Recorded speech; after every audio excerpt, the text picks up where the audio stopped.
Welcome, you guys. We have Roxana Naruzi Schachter, an amazing entrepreneur and founder of Moosh Events. I'm so excited for this podcast episode. We've been waiting for it for a long, long time. Yeah, we spoke in October. We just came to the realization today. It's been a long time. It's been a long time. But it's been on my calendar for a while. Hi, yes. So excited to be here. Thank you so much for having me. Such an honor. Have so much to say. So excited for a platform to share it. I've never been asked to be on a podcast. So we're very excited because I think that this is like the perfect time because every single day somebody gets engaged. Literally every single day. I think last week 5 people I knew got engaged. Yeah. In the span of 5 days. I don't know if it's our age or... I think it's starting to be the age and the season. Yeah. It's a combination. I think it's a combination of like the industry. The industry has picked up and it's massive. I think it's the age as well as the season when most people get engaged. So, I want to hear your thoughts on the industry. How has it evolved since you started Moosh Events and what does it look like now? And by the industry, you focus on, you can tell people a little bit what you focus on: wedding planning, event planning in general. I've seen you do beautiful civil weddings as well. Do you do birthday parties too? What exactly do you focus on? And then what's your take on the industry that you partake in? Beautiful. So I focus on bespoke destination weddings. That's where I spend a majority of my time, and a majority of my clients sit within that bucket. But I also do handle local weddings as well as every event pertaining to all aspects of a wedding. So it could be a civil wedding, it could be a bachelorette, it could be a bridal shower or a birthday. So I function fully referral only. So friends of clients or friends of friends. That's worked for me thus far. And I feel really privileged to have been able to be really intentional and selective about the clients that I do bring on, because I think it's really important to have an aligned ethos as well as personal values to the people that you're working with, as well as aligned style. I think that's really important because I can only help you if I have a similar vision to what you're trying to create. I'm not of value to you if you don't like the same things as me, really. And of course, it's normal to have dimensions within that. A white wedding is very different from a colorful wedding, let's say. But I do events outside of just weddings, but I specialize on weddings, I would say, more so. I hope that answers your question. Yes. And then your question. Before we were chatting, you were saying it's the nature of the industry right now. I just want to hear your thoughts on what it's like right now. I think social media has definitely shaped it into this whole other monster, for lack of better words. But yeah, I would just like to hear your thoughts on how it's evolved since you've started Moosh Events especially. It's evolved immensely. I mean, I started in August 2023 and I got married in April 2023, and that was a major reason. That was my why. I started just to kind of kick it up even back. I love how you asked me one question. I'm I'm gonna take you all the way around. Give it to us. Yeah. For me, I've always been extremely passionate about events and bringing people together. I mean, it's very much at the core of my being and at the core of who I am. I'm Persian. My parents are both Iranian, and it's very much part of our culture. But I never questioned that for me, this was normal. I never questioned, okay, why am I like this? Or I should make this my career, because it was just very much who I am, who my family is. So I would always host events and I would always bring people together. And those events kept growing from, let's say, a seed to a bud to a sprout to a plant. And it started off by doing surprise birthdays and birthdays for my friends and for myself and for my family, to fundraisers when I was a part of Best Buddies, let's say in high school, larger events like wellness and meditation brunches when I lived in New York, to events on my balcony in New York. You would just do that for fun? Yeah, I would just do it for with your friends? Shits and gigs. I would just be amazing. With your friends? Yeah. You'd be the best maid of honor. I know. Oh my God. I've been asked many times. It's a lot of work now. Now being in the industry, I keep getting asked and I'm like, please, no. Yeah. I have a wedding this week and thank God I'm not a part of the bridal party, so I can rest, I can be a guest. But I would do it for fun. It was something I was so passionate about. I wasn't really thinking about it, which goes back to if you do what you love, you never work a day in your life. So I just kept doing these events. And I used to have a wellness platform when I was in college that I started. It was called Skinny Bitch Bowl. And it started in my college dorm because I had these roommates that were soccer girls that weren't familiar with health and wellness. My mom is a holistic dietitian, so it's very much at the core of who I am. And I was raised eating healthy and being gluten-free and everything organic and such. And I really struggled when I was in college with my own health struggles. And I was with these roommates that knew nothing about wellness. So I was here in my dorm room making smoothies and wraps and pretty much anything you can make without a stove. And my roommates were That's like, hard. you should start. I'm like, I remember being in a love dorm. I that. was like, yeah. It's hard, and it's kind of like hard to stay like clean and organized. I Yeah. had 2 refrigerators. Like it wasn't normal. I would go to Whole Foods like twice a week. I was, That was a me, freshman honestly. in college. Yeah. Yeah. You can relate to that. Yeah. It's hard. It's My hard. friends would be like, let's order Domino's. I'm like having granola with almond milk in the Oh my God, my type of girl. I did that. I started this blog, and this was in 2013. If I had been consistent at the time, could have really grown into something. But to be honest with you, I don't like things that are unnatural and that become like a chore. And to constantly have to like develop recipes and post them, it took away from like the fun of it. And for me, it's who I am. It's what I do every single day to live and sustain myself. So it becomes a little bit boring if you have to like do that now for work, if that's just like your sacred little routine that you have. So I had Skinny Vegetable when I graduated, and when I went on to New York to work for Uber, I didn't really have the bandwidth to focus on this like blog at the time or app at the time. I had launched an app with the platform where I had recipes and articles and such. So then I kind of sunsetted it, and then I brought it back after hosting many events in New York, because again, it was who I was. I couldn't like push this part of me down. It was just who I was. So I would host these events in New York every couple of months and bring my friends together, and it would be like a different theme. It would be like crepes with like berets for like a friend's birthday, or it would be like a winter soiree, and we would have like charcuterie. Like it would always have like somewhat of a theme, and I always like to have a little bit of a juxtaposition. So meditation and brunch. So it's like kind of 2 things that contradict themselves. Like to keep it spicy and interesting. But basically I brought back that blog and I rebranded it to Moosh Events, because Moosh is my childhood nickname. So I was going to say, where did Moosh come from? So Moosh is my childhood nickname. It means mouse in Farsi. And my parents used to always call me this as a kid. They'd be like, so oh, you're a little Moosh. Like I was very petite and like quiet and shy, believe it or not. And I was like, you know what am I going to name this? Because Skinny Vegetable doesn't make sense anymore. It's also like in this day and age, maybe politically incorrect. Yeah. I got some messages in college, like this is very insensitive, Oh you my know? God. So I was like, you know what, this isn't a health thing anymore. And maybe let's do something a little bit more original. And that's something that relates to me. Because again, going back to meaning, as well as like going back to my roots, like bringing in my culture is very important to me. And I was like, you know what, let's just brand it Dear Moosh or Moosh, because at the time that was just what was available on Instagram. And I hosted a couple of events in New York, and then COVID happened, and I was kind of like in this lull of just doing it for fun. I had like a couple of collaborations. I collaborated with a really close friend of mine that is based in Paris and is Korean, and we did these like feather pajamas, literally just for fun, because people would message me about the pajamas my aunt made for me. That's so so I was cute. always like, it was very much in my DNA, like to be an entrepreneur and to think of new ideas and see you're where very creative. opportunities. Thank you. So creative. Yeah. I mean, Like, you guys have to go stalk her entire life after this episode, because the work you've done is just so like, it's jaw dropping, honestly. It's honestly like I feel like you've only just begun. Like imagine Thank you. a year from now, 2 years, 3, 5 years, like if you already accomplished such amazing events already, like what's to come? Seriously, you're gonna It's need incredible. a big team behind you. No, they're gonna be on Thank you, Vogue my love. weddings every year, like more than once a year. There's more than one wedding a year. Thank you. Inshallah, God willing, I will say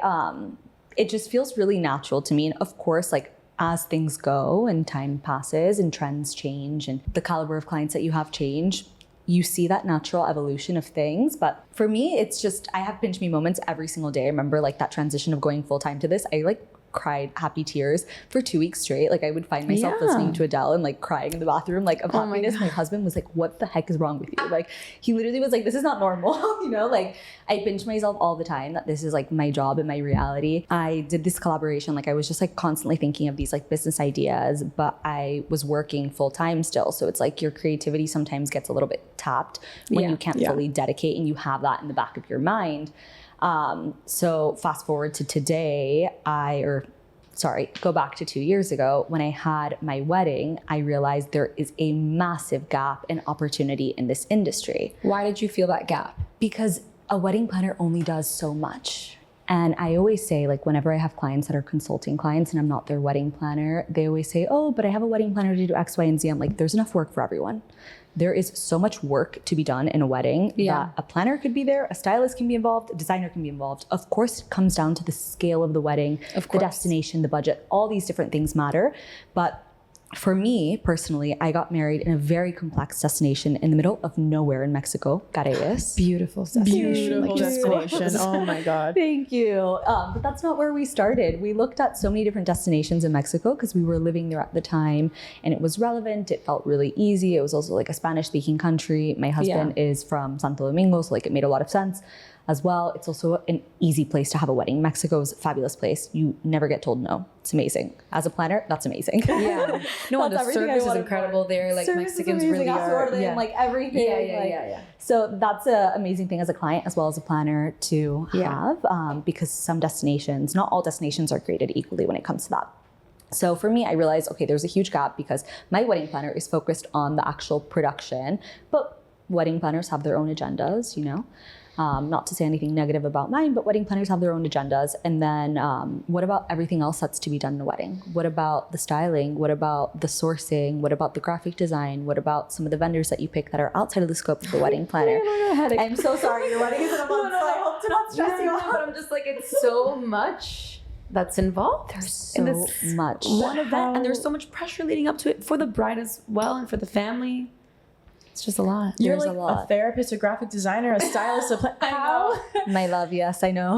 Like, we know you just had this wedding in Oaxaca. How did you like do all the do you do all the graphics and all the you have a team? No, I wish I could do the graphics. I wish I could teach myself graphic you design, have like the vision. No, yeah. So I have a couple of different graphic designers that I work with, as well as a couple of graphic designers that are within like my network of designers that I work with that I recommend.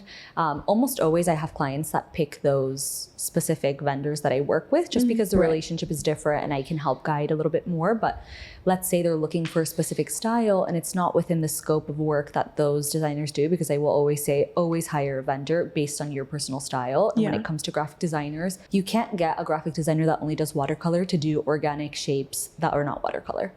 Right. It's just not possible. So I work with designers. I come up with the concept. I come up with the inspiration, the mood boards, all of that. And then I work with the designer and the client to bring that vision to life. So that's really where my goal is. But yeah. Should I go back to your initial question? I remember Yeah. the industry. Yeah, the industry. So since my own wedding, I will say it's evolved immensely. It's only been, it's been less than 2 years, slightly less than 2 years. But since then, I think the industry has grown massively. The industry was probably around like $180 billion back then. Wow. The industry, I think just wrapping up a couple of weeks ago in 2024, it wrapped up around, I want to say 220 million, and it's projected to be over 300 million this year. It's incredible. Also, like the kinds of weddings that are happening now are like not at all how they used to be. They're like on steroids. It's insane. I talked to my dad. He's like, my wedding was $5,000. I'm like, well, I hope you have different expectations for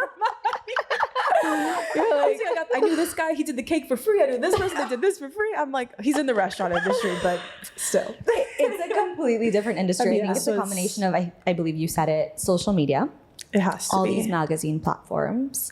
The industry has evolved immensely. Trends have evolved immensely. I think some things for better and some things for worse. I will say I have had clients be like, oh, I want to be on Vogue Weddings, or I'm going to be on Vogue Weddings. And for me, that's a red flag if that's what you're thinking about at the beginning of planning. Right. Jesus. Yeah, it's like a complete turn off to then me. everything you're thinking about is like, will this make it into the magazine? Like, it's not even about the magazine. It's about your You're beautiful missing love. the plot, which is what I told you earlier. You know, like you're missing the plot entirely, and that's a beautiful thing that happens. Our wedding was featured, but that wasn't my goal, and it was just like complete chance. But yeah, I think the industry has changed immensely, and everyone is so focused on like ultra customization, which I do love. That's very much like my specialty, but it's not the same wedding industry. This is what we were talking about before. I love the customization. It's so beautiful. I want everything in my life to be custom to me. But how do you like manage these expectations? How do you not get lost in these details and not lose sight of the big picture? How are you also managing these brides? Or is it because you really have a close relationship with them that you're like, all right, they're not going to go crazy? It's a combination of everything. So you can do everything, but you have to figure out what to prioritize and where to spend your dollar and how to spend your dollar wisely. Right. I'm like, also budget. Yeah. a huge Budget thing. is like the biggest topic, and I feel like it can be like a bit taboo and no one wants to talk about it, but I've become very desensitized to it since working in this industry for not that long, almost 2 years.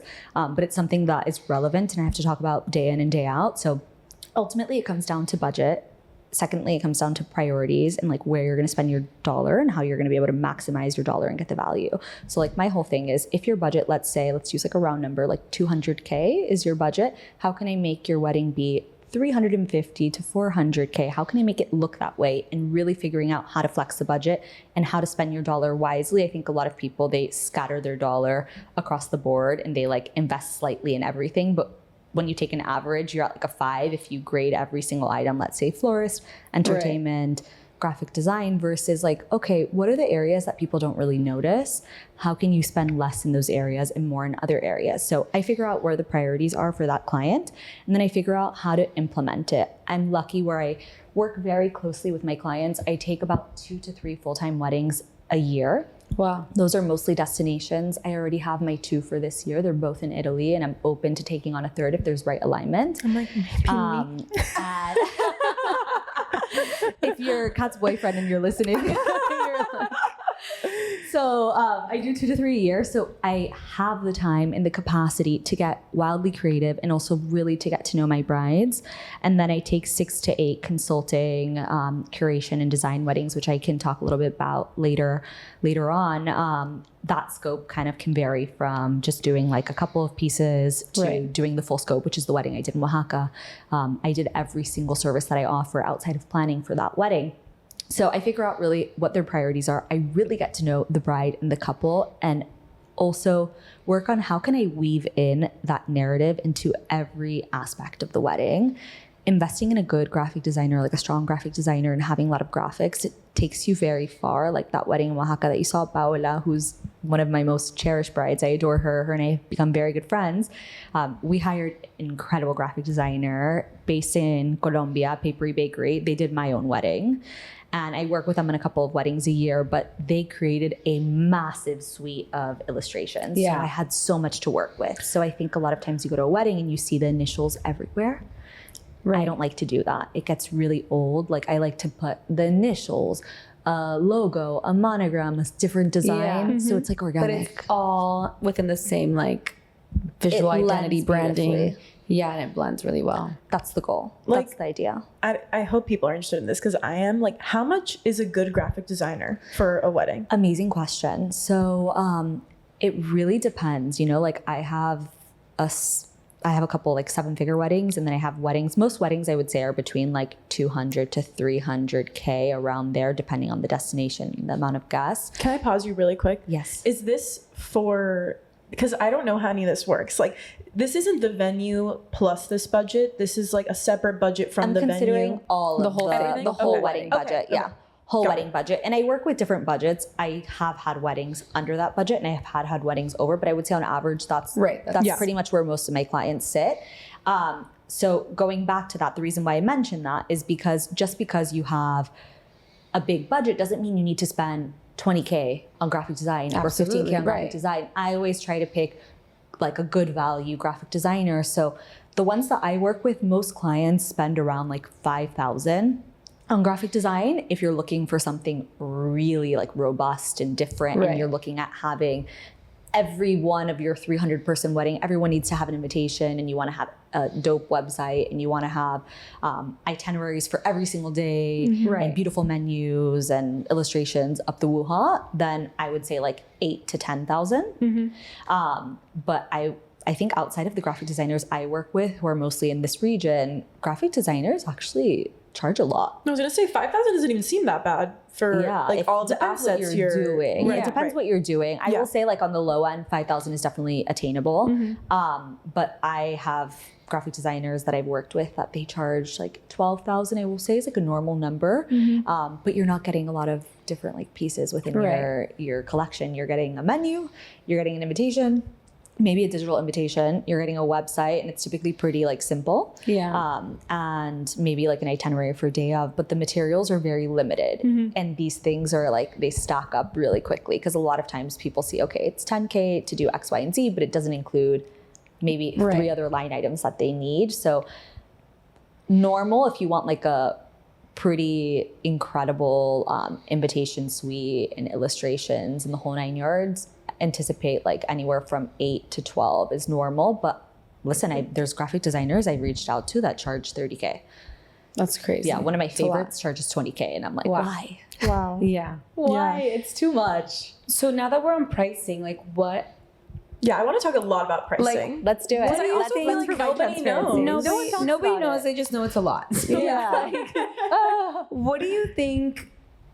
I mean, obviously there's different scales, right, of weddings, but like how much is it to have a nice wedding And I'm talking in the like, US, and let's say then versus going outside? Because I think Mexico, maybe you get a little bit more bang for your buck. You do. You end up spending the same, but you I'm get more not value. spending the same, because I was looking there and I was like, it's almost the same, but it's almost the same. And if you're like, oh, I have extra room, like I'm going to use it for something else. Yeah. Like Your dollar goes further, but you end up spending the same amount, probably if end up not spending more. the correct. But I want to know like everything, like hiring a planner, the venue, and then everything that goes into it, from graphic design to flowers to hanging shit on the ceiling. I don't even know. Beautiful. I love it. The things people don't talk about. I'm super happy to even scratch the surface here. Yeah. But before I even get into that, for me, my scope of work is typically 2 different parts. So I started doing consulting. So started right after my wedding, when I realized like there's this whole universe of opportunity. And listen, there's so many incredible, talented, like deeply talented planners out there. And there's so many that I really look up to and I admire, and I have some mentors in the space. But there's also a lot of planners that aren't satisfying a lot of brides' needs. And I don't know if you've had this experience. I don't know if you guys have a lot of friends that are married, but most people don't like their planners, or they're not happy with their planners. Maybe like 9 out of 10 people. But you know if I was happy. Yeah. I love her. I wasn't her planner, but I worked with her planner. I would hope she is. I poured my heart into that one. But most people don't like their planners, and most people have like a really complex relationship with their planners. People feel like they're being taken advantage of. People feel like their planners aren't giving enough dedication and time. People feel like they're doing a lot of the work, which is, I mean, my planner was great. He's really known for production. He's one of the best planners in Mexico, to be honest. He was probably like the perfect man for the job, especially because it was a beach build out. It took 7 days to build our wedding. Oh my gosh. It was like on a raw beach, 7 days. Oh my God. Wow. Can you believe that? Yeah, I can't. No, that's I didn't even insane. visit the venue once because I was like, I don't care. Whatever's going to happen is going to happen. I believe my father I mean, did. like in that sense, like even if you didn't like him, like you needed someone boots on the ground, Honestly, who knew how to get that stuff on that beach and do it. Yeah, no, I can't say anything. He is really great at production. I would highly recommend him, and I would love to work for him if I did a similar wedding, work with him if I did a similar wedding in Mexico again. That's a production. But at the same time, like there were so many other needs that I had that were not being met when it came to like communication. Also, like I think culturally there's a lot of like differences in the sense of the way people operate. You know, I come from a very like analytical background. I worked for tech companies and startups and like a pretty prominent CEO, the founder of Uber. So for me, like my expectations when it comes to communication is really different. And I do think a lot of times people come into this as a bride and they're expecting their planner to reciprocate based on the industry that they're in. It doesn't work like that. But I always try to kind of like bring my experience and cater to clients in the same way that I once was on the reverse end. But going back to your question, I have 2 scopes. I started off doing consulting, and that's kind of just, it was a natural segue for me. We had a lot of coverage from our wedding, and then that kind of snowballed, and I started getting my first clients that were very distant friends of friends, somebody that I met once in Dubai, or somebody that I went to high school with that was a couple years younger than me that I knew of. And that's really where I started. It was people that were willing to take a leap and an opportunity on me. And I remember telling my life coach right after my wedding, okay, now what? I really want to go into the industry. I don't know how. And I don't want to be a wedding planner. That's exactly what I said. I don't want to be a wedding planner because I didn't want to do the whole cliche thing. And I was like, you know what? I'm just going to start and I'm going to ride this wave of opportunity and like see how I can gain momentum. So I started that way, and I started by doing consulting. So that was like my first scope of work. How can I be the safeguard for the bride and groom, and how can I help people get the most amount of value as possible for their wedding and help people prevent them from being in the same position that I was in, where I felt like I wasn't really trusting my planner and that I was like very lost in understanding how things work. And like, by consulting, is this like a one-time sit down, like for a few hours, like, and then you tell them some tips, or are you consulting them like throughout the planning process? Consulting throughout. Okay. Yeah. So from beginning to end. So my clients find me at many different stages of their process. So some clients, like my Arab brides, for example, they come to me before they're engaged, just because that's like how the process is there. Like sometimes 5 months before they're engaged. You She's like getting a lot of ideas. I'm like, now. let's start talking. Our poor boyfriend. So you get married first. Yeah. So my Arab brides come to me a couple months before. I have brides that come to me right when they get engaged, and they're trying to figure out, okay, where do I start and how do I start? And we help narrow down, okay, based on what you want and based on your budget and your desired timelines, this could make sense. And we kind of like carve that path. Sometime a bride comes to me and they're like, okay, these are the 6 countries I want to get married in. And it's like a value game. How can I figure out, okay, if you get married in Greece, this is what your wedding's gonna look like. This is how much it's gonna cost. If you get married in Italy, this is what your wedding's gonna look like. And this is how much it's gonna cost. There's always a trade-off. Yeah. So it really comes down to kind of like where they're at in the process. And then sometimes 2 other scenarios that I have is the planner has just been hired. The planner is really somebody that they can trust, that can get things done and execute, but not necessarily somebody who has the vision and can come up with the design. And I work collaboratively with the planner to like build out the wedding and weave in all those narratives and come up with the design. So that's similar narrative as to what happened with the wedding in Oaxaca. And then I have sometimes a wedding where the wedding's in 4 months, the planner and the bride are not connecting, the design is not where it needs to be, and that's when I get hired. And that was the wedding that I did in August last year in Mexico City. So sometimes really you're not depends. involved the whole year and a half it takes or whatever sometimes. Well, this wedding, they had only been engaged for 2 months. It was a very short engagement. The wedding engagement was 6 months and they hired me at 2 months in. Right. But most of the weddings that I work on, most of the projects that I work on are typically like a year to a year and a half. I always say the longer the planning, the better the wedding. I do believe in that. I think a year and a half is a really good sweet spot, but it really does come down to where your destination is. So that's my first scope and how I started consulting, curation, design, really like coming up with the project, hiring all the major key vendors. And then I also do bridal styling for my clients. And then through that, I started having a lot of clients that were looking for smaller weddings, 150 guests or less, or even 200 guests and less, smaller, more intimate weddings, destinations where they're doing hotel buyouts. And it doesn't necessarily make sense to have me in a planner, maybe in the destination or maybe within the price point that they're looking at. So in those cases, I decided, you know what?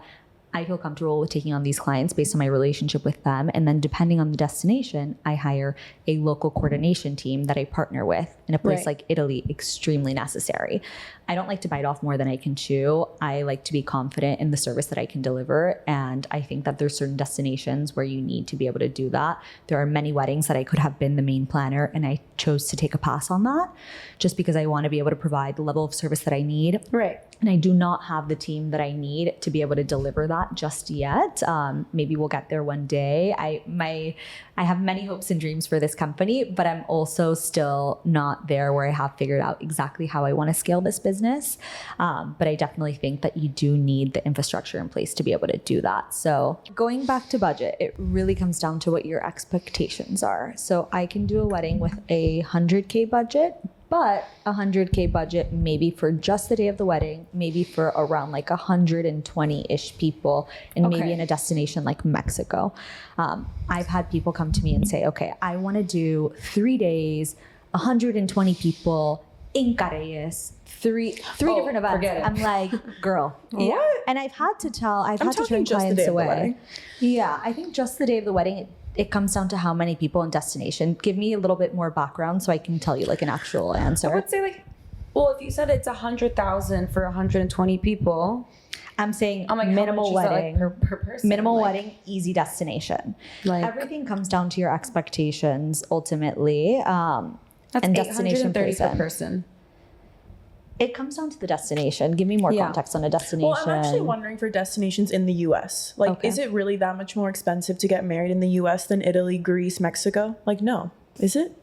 It depends. It's such like Depends where. it's such a hard comparison, and I know it's annoying because I can't give a real answer. Because No, but I get it. I don't want to give a wrong answer. Yeah. But it's like Italy has so many regions. Are we talking Puglia, which is Yeah. like the most affordable region? Are we talking like Como, which is the least affordable Right. region? Yeah.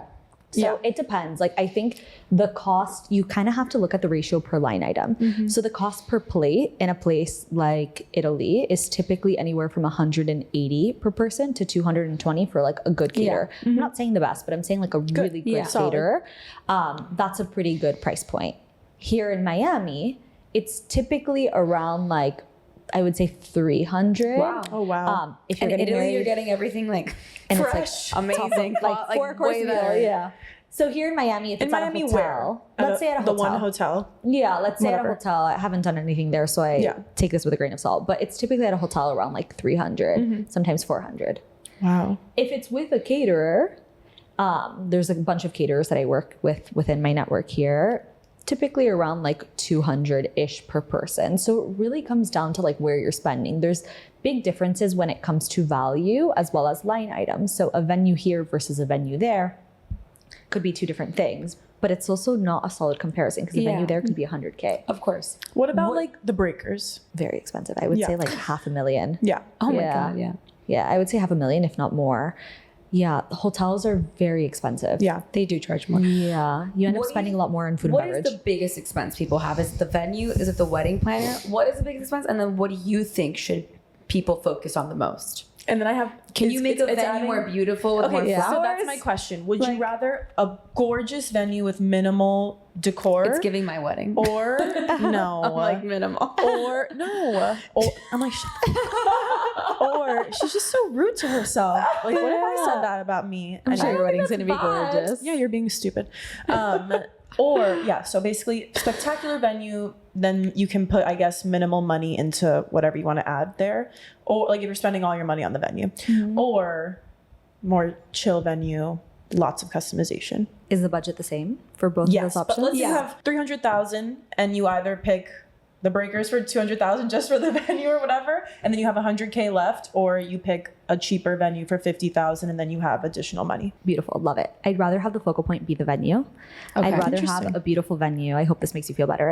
I'd rather have a beautiful venue and have that be the major focal point than have a blank space, unless I have unlimited budget and I can be able to create something crazy. I'd rather have that and do something really beautiful, ethereal, simple. And I have clients that do take that route a lot of times. But I'm also a very firm believer that you need probably 2 to 3 major focal points in any event. I think having focal points is the way that you can have not only your design, but your dollar shine and where your eye goes to. For example, you walk into a wedding that has nice flowers, good food, decent entertainment, but everything is like, okay. Right. They just did enough in every category versus a wedding that had wow food or a wow bar and they really killed it on decor. Like I'd rather focus on like major focal points, like having a strong focal point on the bar and having a really cool like 360 round bar that has like a tree in the middle and that's the statement and that's where your eye goes to, versus just like scattering the dollar everywhere and everywhere is a 5 instead of like maybe having some 5s and some 10s and a couple 7s, you know? So I think that's really important. But I think the numbers game is really tough when it comes to all these questions are relative. No wedding was created equally. And I think that a lot of times people, they always say the same things in their first initial calls and their consults. This is the first time we're doing this. Yeah. Hopefully the last. We don't know where we're getting married. We don't really know what we want to do. We don't really know what our budget is. Everyone says the same thing over and over again. I've had $1 for every time somebody said that. But at the same time, like there's no real standards. There's only like some norms and some structure, but everything is relative. So all destinations are different. All weddings are different. All budgets are different. It depends. On Mexico, you're not spending as much on a venue. You're typically spending on a build out, and production is really what's going to take that cost. I can tell you from my own wedding, production and transportation, because it was in the middle of nowhere. But There's like a lot of logistics. there's a lot of logistics, that and I people think don't maybe think about. But I realized I was like, oh my God. and that's what makes the difference. There's 2 things. There's the pre and the planning. So before the wedding and the planning and all the logistics that it takes to get to that point. And then there's the actual planning and what you see on the actual day. Those are 2 different things entirely. So it really comes down to the wedding that you're trying to create in the budget and all of those aspects. I think traditionally, people always say that like food and beverage is the biggest line item. And I hear that venue is the biggest line item, but it depends on the wedding, you know? Sometimes florals are the biggest line item. Florals here in Miami, you could easily spend $50K, $80K on florals, and it doesn't even get you that much. Which is insane. So, you're like, beautiful. I'm not getting married versus here. in Mexico, you can spend $12K. Looking like Mexico. Okay. Yeah, girl, come to Mexico. We'll do a nice wedding. $12K, $15K, and it's like you have gorgeous flowers. So it all depends where you're getting married. And for me to tell you, like every wedding, not every wedding is created the same. You know, all weddings are created differently, and different weddings based on the destination and the budgets have different costs. Sometimes you have food and beverage being maybe like 30% of the budget.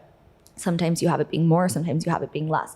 Some weddings, let's say it's a wedding in Mexico and the focal point is the flowers, the budget is like 100K for flowers. Right. So it really comes down to like where to spend. So I know I'm not giving you an exact answer, but it depends on the priorities really and the destination too. And that's the thing. I follow the bride, not the destination.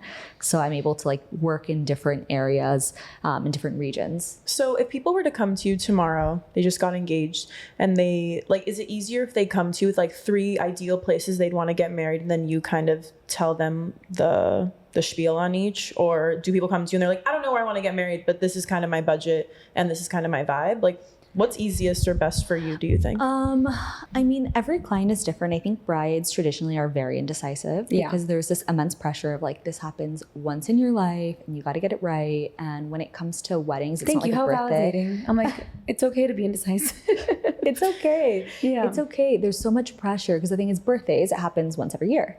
There's not as much pressure. Yeah. Weddings, if you're lucky, it happens once in your lifetime, maybe twice for some people. So it's like, there's this immense pressure of, I want it to be unique and I want guests to have a good experience and I want to spend my money well and I want it to be very me and I want it to age well. There's so much pressure in the universe. But for me, I'm very fortunate that I have a lot of brides that come to me and they are like, I trust you, I trust your vision, and they let me run with it. I have had clients that don't have the exact same style as me, and that is for me a little bit more complicated. Obviously it's easier when you have a client that's like, okay, these are the places I'm looking at and they're more decisive, versus this is the whole universe, because a lot of times if you open that Pandora's box, and my clients know, I always say, if you open that Pandora's box, especially in this day and age, which going back to how the industry's changed in 2 years, everyone's obsessed with the destination wedding. And of course, a lot of times it makes a lot of sense and there's true meaning and value, the same way that you're getting married next month in a place that you really cherish. A lot of people want to get married in a place that they've never even been to, that has zero. You almost did that. And I was like, but then what I chose someone that are you feels doing? special to me. You landed where you needed to land. Exactly. So yeah, everyone's obsessed with these destination weddings and everyone wants to like outdo the next wedding that they go to. And it's just like this competition like that. So that takes a lot longer. And a lot of times people land at their first destination when you do like the whole around the globe. Okay, I can get married By the way, in you did Italy that. and then Portugal. I went all the way around the world. It happens. Did it take you a long time? Yes. It took me a few months. It took the longest time. Did you lose your mind a little? A little bit. I got engaged at the end of March and we decided mid-July. But by the way, from the beginning, she's getting married in Punta. We were like, just why wouldn't you get married in Punta? Like, you guys love going there together. no. It's your most cherished time together. The like same your thing best happened memories. to me. If it makes you feel better. I need to think of like, then you're like, what are She's all like, the it's too possibilities? rustic. I'm like, what are you fucking talking about? First of all, there's always going to be something with every venue. This gives me deja vu. Yeah. I had the same situation. I got engaged end of March. I figured out where I was going to get married end of July.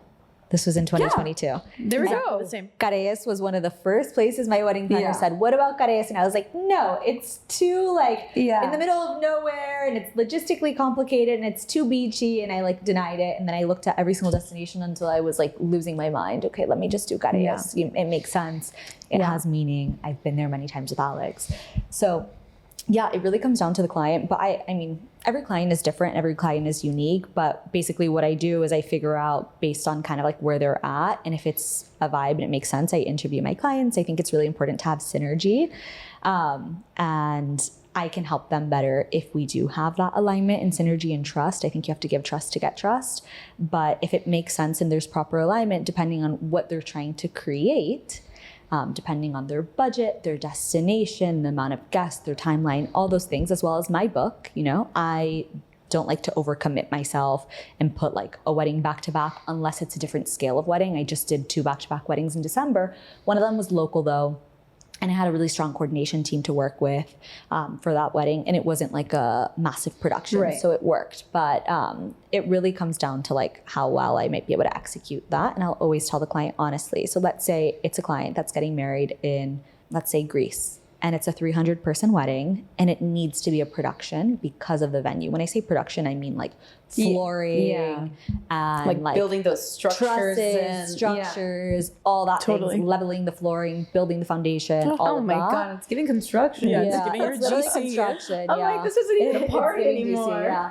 So when you have that level of production with complex destinations, I will say if they come to me first, I want to do the consulting for your wedding, the consulting, the curation, the sourcing, the design. I will always want to hire a strong production company or a strong coordination company, depending on my bandwidth and if I've hit the amount within that allotted year, as well as my team's bandwidth. I would decide whether or not I want to come on board as the planner or as the consultant and hire a really strong wedding planner that's local in the market.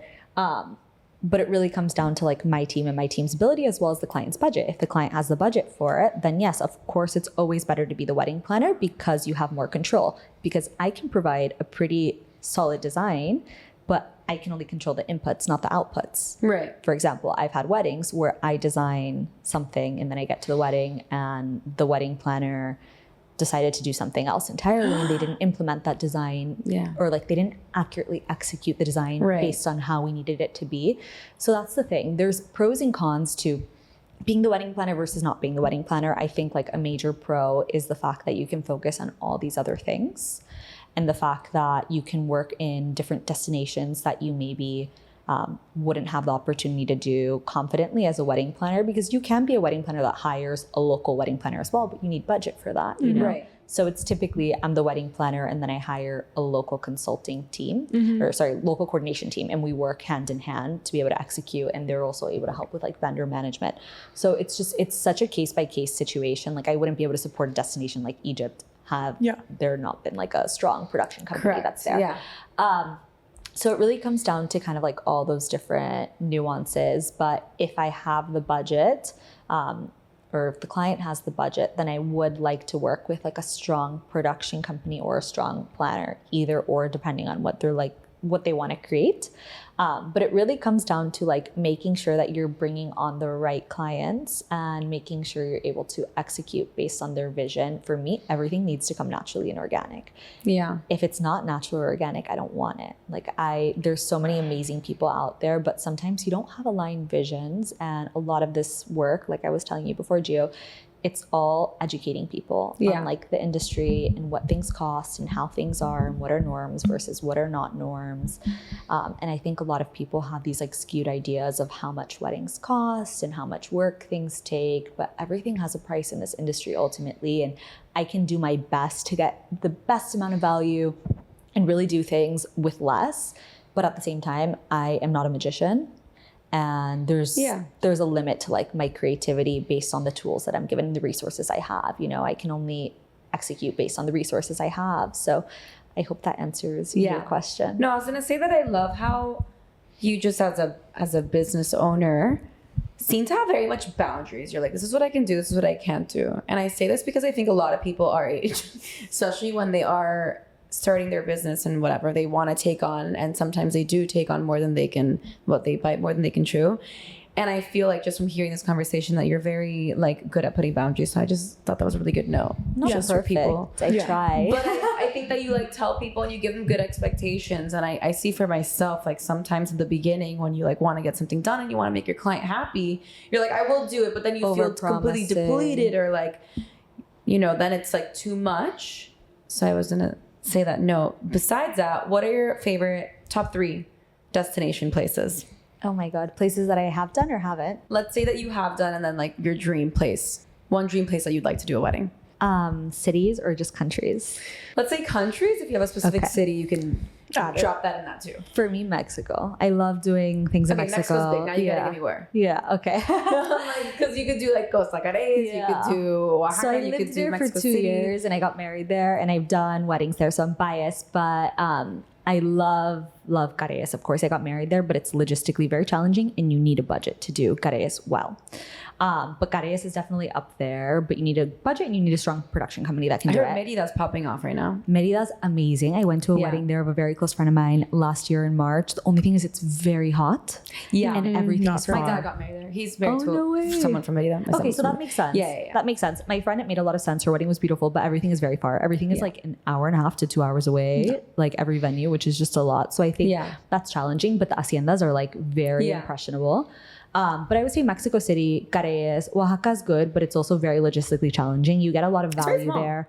It's very small. I feel like the city is very small, like but there are so many venues like further out. There also aren't that many like really nice, well-kept venues, but the food is amazing and there's some great vendors there. So I like Oaxaca, but it's definitely logistically tough because of like all the like government regulations and stuff. I almost got married there actually. I went to a wedding there. It was beautiful. Yeah. It's really nice. It's a cool place. But on the back end as a planner, it's not the easiest thing in the world. I went as a guest, so I had no idea. I was just like, you had fun. You were there for the Yeah. vibes. So yeah, for me, I would say those two major destinations in Mexico, and then Italy. I love. There's so much you can do. I have weddings in Tuscany and on the coast of Tuscany this year that I'm so looking forward to. A big dream of mine, like on my bucket list of destinations in Italy, I would do Ischia is like a dream of mine. I had a client looking at been there. Ischia. Oh my God. Dreamy. So my dad's Sicilian. Oh, no So way. we've Okay, so been- maybe Italy for you. Probably not. I don't know. I don't want to like go so far. We can talk about me later, but yeah. We'll spend lots of time on that topic. But for me, Ischia would be amazing. Also logistically challenging. Yeah. I like a challenge. I was gonna say you like logistically challenging I'm like telling them everywhere in the middle of Really nowhere. hard to get to. Yeah, we explored that. We did like feasibility for that destination for one of my brides getting married in July, actually, and that was one of the reasons why we That decided would to be not really proceed. hot though. Oh yeah, it depends when. When. I think it's also like the weather's is a bit of a risk as well. That's on my bucket list. I would love to do something in Sardinia. Oh beautiful. my I'm God. obsessed with Saturday. And I would love to do something in Puglia as well. Yeah, I would like to love do a it. big wedding in Puglia, and I did feasibility for a wedding once there. So I would say that's on my bucket list.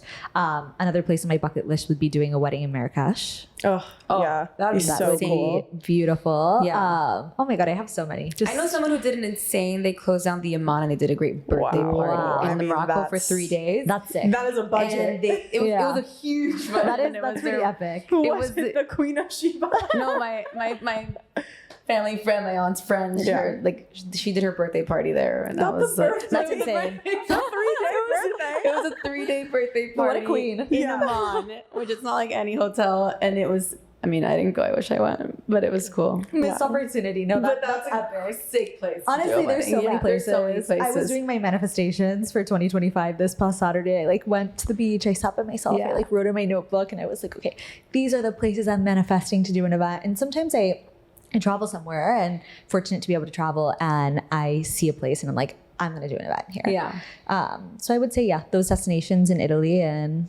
What are and the your one destination in Morocco. top 3 in the U.S.? In I'm the just US? curious. Yeah. I mean, I haven't done that many weddings here, to be honest. But California is beautiful. The Oh Carolinas. my God, California! There's so many things that you could do. On Like the Northeast, you got some beautiful places. Palm Springs. I would love to do something like Hudson Valley would be really Yeah. nice, or like somewhere like around the Hamptons. I would say like maybe like a more low key Hampton, like a West Hampton or something. Yeah. The issue that we've heard about was the about to say this, yeah. It's that it's done at midnight.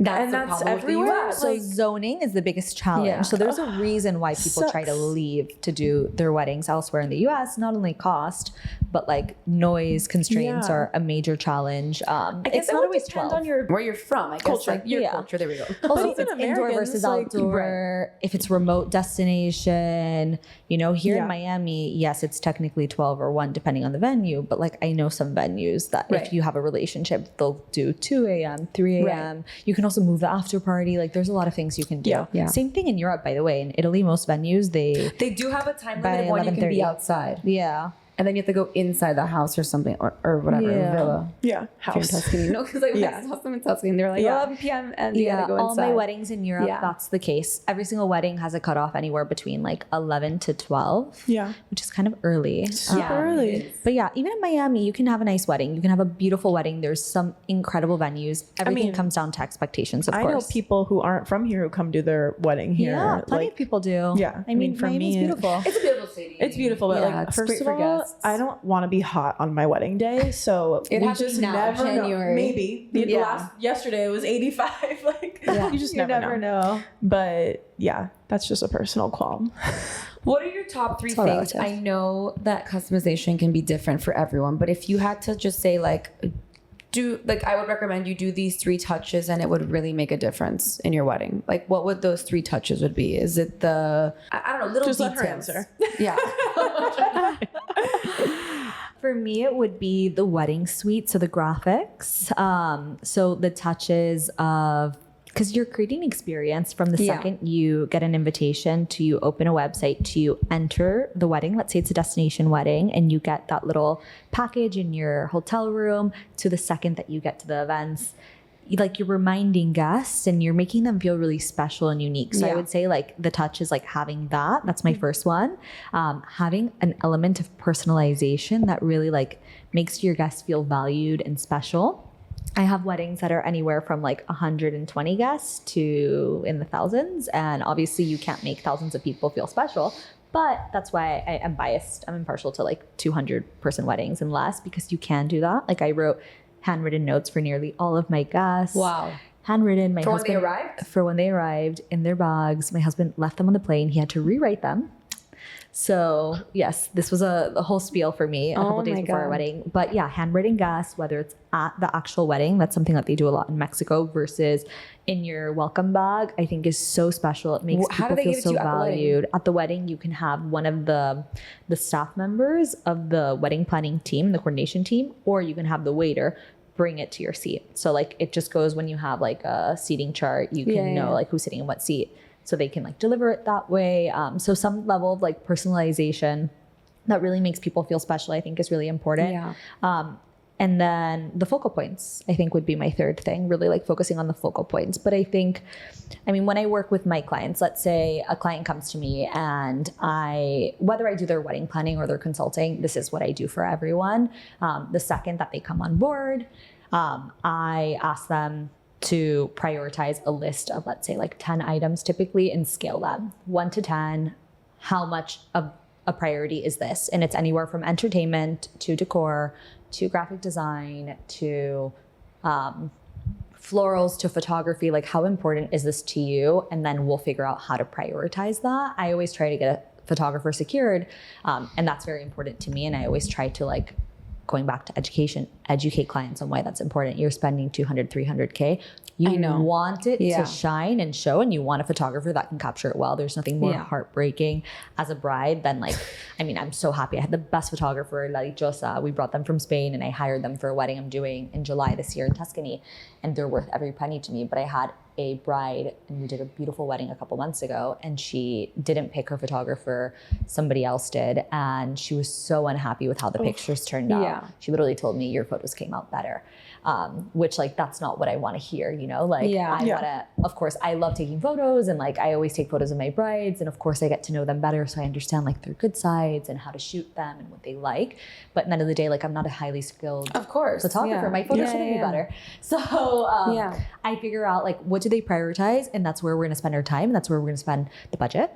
And then the second thing is, like, how can we pinpoint your wedding aesthetic? I think a lot of times people come and they're like, okay, I like this and I like that. And they're like contrasting styles. Like one of them is like an all red monochromatic event. And the other one is like a very ethereal, whimsical, like tablescape, and it's very light and airy, and you're on a beach.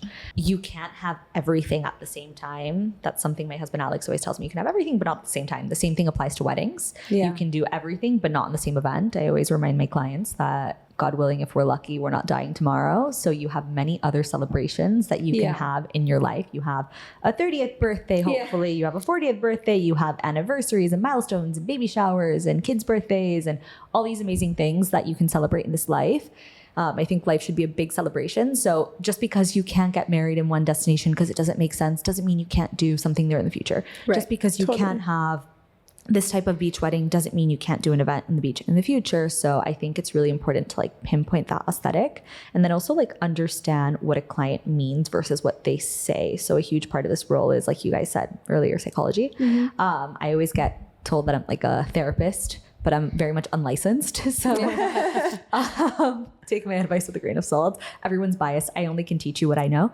And for me, I think that a lot of times people come to me and they're like, okay, I want this, but they don't really know what they want. Like I had a bride that has impeccable taste, but she told me she wants boho. And I'm like, are you sure? Yeah. You know, like, do you know what boho is? Yeah. And because I got to know her so well and I really got to like forge a relationship with her, and I meet with my clients every other week at the minimum when we have vendor meetings, and depending on like the point in planning we are, sometimes it's like multiple times a week. So I really spend time with my clients versus most traditional wedding planners. Unless they're really good, they typically, I mean, I met my wedding planner, I would say twice in this scope of planning for a year. Wow. Once in person. So most people, they don't meet with you multiple times, so they don't really know you when it's your wedding. Versus like I actually get to understand like how they think, what they like, what they don't like. I think that's really nice to almost have an extension of yourself. Yeah, you get to know them, and like my clients have become my friends. You know, like we've gone on like double dates. I was going to ask you, so what are your top 3 tips for a bride preparing for her wedding? Okay. What to prepare for the day? Any details? What would you tell any new brides of 2025? Brand new bride hasn't started planning, or somebody like you? Can we do both? Because I was going to ask. Let's do both. I was going to It's ask, different, like, let's say I got engaged tomorrow. Like, what should the first thing you do? Like, what should be the first thing you do? Should I like go to you and then be like, where should I get married, or should I find a venue and then find a planner? And I would say go to her, someone to her first, so then help you plan out the rest of your life over here. I got you. Come to me first. Well, it depends. Everyone's different, you know, and it really depends on like a lot of nuances of like if you figured out where you want to get married, and if you're certain. Like I have clients that come straight to me and they're like, I'm certain about hiring you, and I help figure out everything with them. A lot of times that's going to be like the best process. But let's say you just got engaged. 2 different scenarios. You just got engaged. I would say figure out when and where you want to get married, as well as the timeline, depending on when you want to get married. Let's say it's next April, then you know, okay, I have X amount of months to plan. So you kind of have to figure out, like, in the scope of your life, how does that wedding timeline work for me based on where you're at? That's how people really figure out how long they want an engagement, based on where they're at in their life and their own personal responsibilities and priorities, as well as like their own life situations and their budgets and their destinations. A wedding in Europe to plan, mostly if you want to plan like a nice wedding in Europe, you need like at least 1.5 years, 2 years, because venues are limited and it's really hot to get married there depending on the destination. So I would say figure out like when and where in the timeline, and then figure out what your budget is and what your priorities are. Because at the end of the day, unless we have unlimited budgets, we can't prioritize everything, and that's wildly unrealistic. So I think like if you know when, you can have more or less of a sense where, and where doesn't need to be the actual destination. That's something we can figure out together, but it needs to be, okay, I want to get married in this country or in this region or in a Spanish speaking country, like some type of like narrowed down, like you're honed in on like what you want. And then everything else we can figure out. But I think understanding your priorities and being clear and being able to like articulate what you want goes a long way. And that's how you can get the most amount of value out of your planner. It doesn't need to be me, it could be anyone out there. But like if you go to a planner and you don't know anything, like a lot of times you can be swayed. And a lot of times if you land in the wrong hands, you can be taken advantage of, which is like my role when I do consulting. I really like buffer the client and the bride, the bride and the wedding planner, because I understand the industry, I understand what things cost, I understand how things need to be done. So that's my biggest advice there. If you know you prioritize, for example, a photographer, like a really strong editorial photographer, they typically book out like 1.5 years, 2 years in advance. And I can tell you, okay, I have a lot of clients that come to me and they're like, I love your wedding photos. Like, I want somebody like that. And sometimes the photographer's not available because they're extremely popular. Tasha Oakley used them after our wedding. So they like blew up. I mean, they've been popular, but like her wedding looked her beautiful wedding was too. amazing. I mean, I loved her welcome party dress. Like all my friends are like, we need to find that dress for you. I love it. So this photographer was incredible. Can't recommend them more. Worth every penny, but sometimes it doesn't fit within the budget of the client and sometimes they're not available.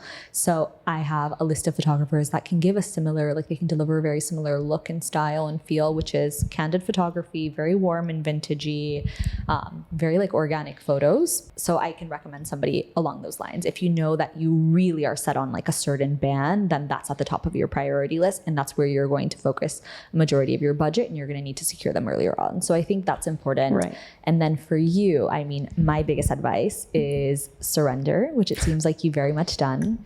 Yes. Surrender. The weeks leading up to the wedding, what's done is done. Like I have a bride that I remember doing a site visit the day before her wedding, and she was like, we can still make changes. If you want to change this, I wasn't the wedding planner, thank God. She was like, if you want to, no, I love her. It's not because of that, but because of the fact that like to make changes the day before is crazy. She's like, we can still make changes. I always laugh and I joke with her about this. Her and I are good friends now.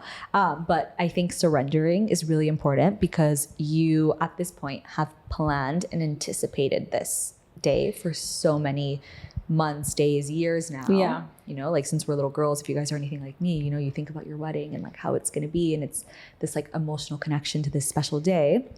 So surrendering, because the most important thing is that you're good and that you feel good and you feel present on the day, because you don't get that moment back. Yeah. Being where your feet are and being present and like focusing on what matters. I think like carving out times for yourself throughout the wedding weekend. Like I don't know that much about your wedding, but let's say you're getting ready with bridesmaids or with your family, like having moments and pockets for yourself and like having some type of like ritual. For example, I left my beach party early and I went and I took a bath, and everyone went to an after party, including my husband. And like, that's okay. Like I was in the bath with my face mask. I woke up, I meditated. My mom like brought somebody to do like a grounding ceremony for the day of the wedding. And like, for me, that helped me immensely, because I think a lot of times like the moments go so fast. They do. And like, I think that's what they just oh my fly God, by. yeah. When in your life are you ever going to have all the people that you love and you care about for the most part in one space? Like there's not going to be many other events, especially if you have like friends and family scattered. So being where your feet are and like snapshotting those little moments. I remember being at the altar for my wedding ceremony, and it was just like such like a still, quiet moment, and we got married on the beach. So I'm hearing like the waves and like the ocean, and it was just like such a special moment. And I just like looked to the right of me and I saw all of our guests and family, and I was like, wow, this is crazy. And I like snapshotted it in my mind. So like that for me would be really important. And then the third thing, everyone is there for you, and everyone is there for you and your fiance, and everyone's just excited for you. Like embrace it, embrace the love. Like there's nothing like being a bride. Like you feel like a celebrity at your own wedding. Like I feel like it's a little crazy that it's like it's overwhelming. all about you. Yeah. And like all the attention is constantly. It's your biggest dream. You don't seem like an attention seeker. Oh my God. But I think about that sometimes. I'm like, it's so crazy how it's like just all about these two people. And more the bride. I think people pay attention. Yeah. It's so pay attention to the bride. attention to People me. are watching you. It's crazy because it so is all about you and your fiance and like, you know, sending you off into the rest of your life, hopefully again. But when I think about my wedding, like the only thing I think about is like, I want to make sure my guests have the best like weekend of their lives, and they're like so happy that they came and like celebrated and like traveled or whatever. You know what I mean? Like, I just think about my guests. I'm like, I want to make sure they have a thing to do on Friday, a thing to do like before the wedding. Like, I don't want them to ever be like, why am I here? Like, why did I come all this way for no reason? Well, it depends on the destination. I think like to that point, the way that happens is that one, your logistics are really tight. You and your fiance are there and present and happy and having fun. That makes your guests have fun. I think that's really important. That was my third point for you. And then 3, it comes down to like the destination and the like how comfortable the space is. I think that maybe something positive from, I'm really contradicting myself, but something positive from 2022 and 2023 that has maybe evolved to today is I think there was such like a thing of you need to have hundreds of events in a wedding weekend. Like I had 3 days, but we pretty much had like 4 solid events. And I don't really think that's the most necessary thing in the world to do. Now people are leaning a lot more towards 2 events. I'd rather do like 2 really thoughtful events. Granted, our wedding, it was different because we had one event that was like 50% of the guests, if not less. It was like a Persian ceremony. We had limitations on the amount of people we could have there. And it was a very like deserted destination. So we kind of had to host. But to be honest with you, I don't always think it's the best thing, pending the budget and the destination. You don't need to host every single event. People also want time to do their own thing. Yeah. I think you mean like they have things to do too? Yeah. in the destination. Well, you can give Like, up an you're not itinerary. nowhere and you're like, what do I do? I'm just thinking about like a previous wedding I went to. Right. Yeah. But I think also at the end of the day, you have to do like what makes you happy. Like people will figure it out. If they're deciding to go there, like Yeah. You can't they be sort of so know what they're in for. Like, you know, preoccupied. you're going to this place and like, Totally. I think that they should provide like an itinerary. I know that where you went, there was like maybe nothing to do, right? Yeah. But if you provide an itinerary, then people figure it out. They know what they're in for. And I think also like, yeah, I think it's very considerate and very sweet to think of your guest. And I think it's very important to think of your guest. But it's also Because not at the end about of the them. day, at the end of the day, like you want your guests to be happy. Yeah. You want your guests to stay late. You want them to be comfortable. You want them to leave remembering something really positive from your wedding. But at the same time, you can't be like a people pleaser Right. because at the end of the day, you cannot appease everyone. Yeah. No way. You can think you did everything and people are still going to find a reason to be upset. I remember Totally. before my wedding, so many people complained, oh my God, this place is in the middle of nowhere, yada, yada, yada. But they left and they did not complain because they Yeah. had a good experience and it was worth Yeah. it for them, you know? But I think like at the end of the day, you can't please everyone. Everyone has different ideals and Yeah. ideas of like what's good and what's comfortable Right. for them. So Yeah. you just have to do like the bare minimum of like, or what you feel comfortable with doing so that you feel that guests are going to be happy. And then everything else, you have to focus on yourself because Yeah. you're never going to win that battle. Yeah. I mean, this happened with you in the beginning. You were like, no one's going to want to go all the way to Boomtown. I was like, I'm not complaining. Like, I'm You'll be so surprised. excited. You know, it's like, and I'm not the only one that feels that way, obviously. Yeah. Yeah. And I was like, if someone's complaining, then they don't go. Like, people who sucks to be matter them because we're about to have show the up. best banger of all time. I am so excited. Okay, I have 2 questions. Yes. And they don't have to do with each other, but I feel like we should probably wrap things up soon, Yes. even though I could sit here all day, I could 24 talk for hours. hours. Yeah. Number 1 is I just want to hear like how you identify your style, like not identify, sorry, what do you think your style is in particular?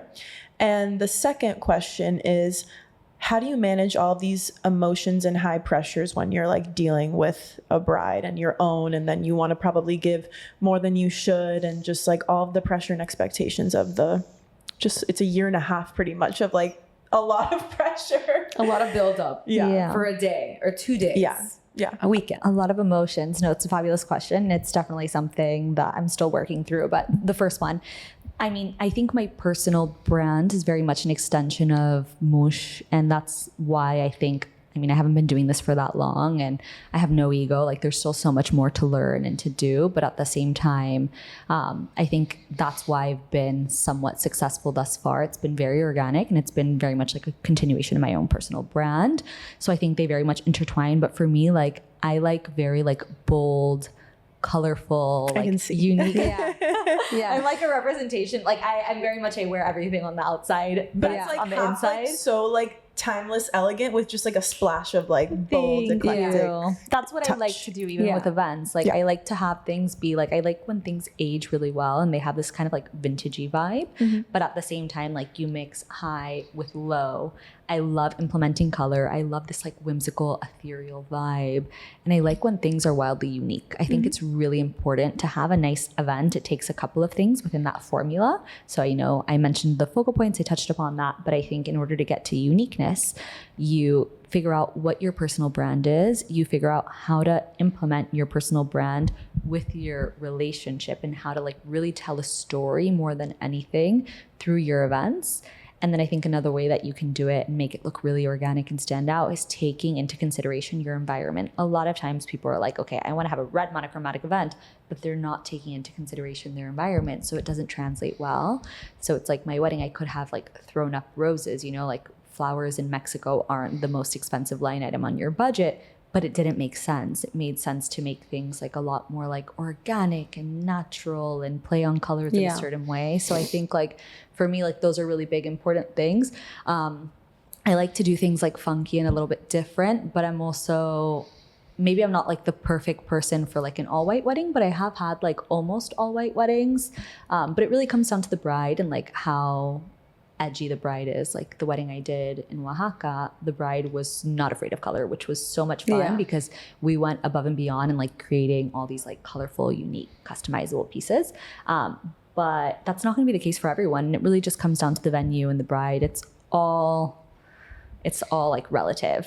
Then your second question, how to deal with like intense emotions and like managing your own personal things as well as the bride and expectations. I mean, going back to what you said, boundaries are really important. It's something I'm still working on. I'm very much at like the very beginning stages of building my business and building that foundation. And for me, it's like I'm able to give as much as possible to get the outcome that I need, and also to be there for my clients, because for me, that's really important. And that's very much my focus in the season of life where I'm at right now. I can afford to do that. I can afford to be there for my clients and like maybe do meetings later at night because I don't have bedtime right now because I don't have children at the moment, you know, like I can afford to do extra meetings with them. For me, it's like whatever it takes, I'm there and I'm able to do it. And I'm really just like heads down grinding to that end goal. And for me, it's the end goal is like creating a memorable, beautiful wedding that not only has a beautiful outcome, but the client is also really happy with. Because at the end of the day, you're only as happy as you're only as successful as your last client is happy.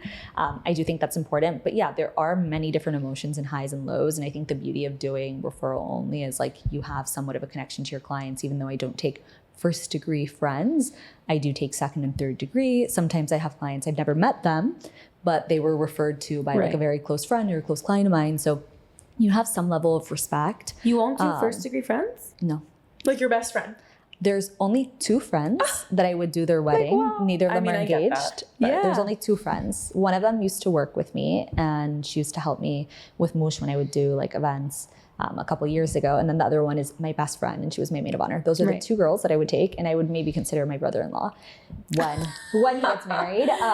Maybe. I think that could also be challenging. But no, I think weddings are so personal and emotional and stressful, and I'd rather not cross those wires. Like you're also a friend you want to enjoy. Like it's complex. It's complex dynamic. I don't want to put myself in that position. I don't want to put them in that position. Also, you know your friends. And you know how your friends are. You know, I have friends that are difficult and like I would hate to be their planner. But I help them and I give them advice. Like I have a lot of friends. I mean, I'm 29, so a lot of people around me are getting married or have been married recently, and I'm there for them and I help them and I give them advice. But I think that that's a really like sacred relationship, and I like to maintain my friendship relationships. Granted, I'm very lucky that all of my clients that came in not knowing me, we've walked out as friends. You know, I've had really great experiences, knock on wood, thus far.